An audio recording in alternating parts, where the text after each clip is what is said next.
Badminton টুর্নামেন্টে উপস্থিত রয়েছেন বাটি ইউনিয়ন জামাতের সম্মানিত আমির সহ এবং জামাত ইসলামী ছাত্র শিবির সহ বিভিন্ন পর্যায়ের নেতাকর্মী এবং খেলোয়াড়বৃন্দ। আসসালামু আলাইকুম রহমতুল্লাহ বারাকাতুহু। আল্লাহর কাছে শুকরিয়া আদায় করি যে আমরা খুবই সুন্দরভাবে আজকে টুর্নামেন্টটি শেষ করতে পেরেছি এবং আমরা জানি প্রত্যেক খেলায় যে কোনো দুইটি দল ফাইনালে যায়, একটি দল জিতে আরেকটি দল হেরে যায়।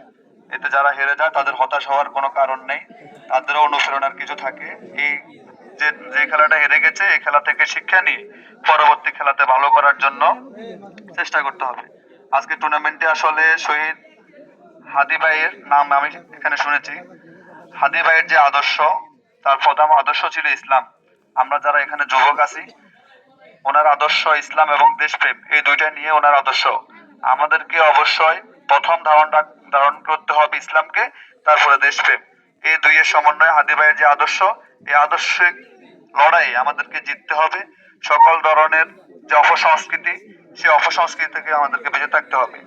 সকলকে শুভকামনা জানিয়ে আমি আমার কথা শেষ করছি। আসসালামু আলাইকুম ওয়া রাহমাতুল্লাহ।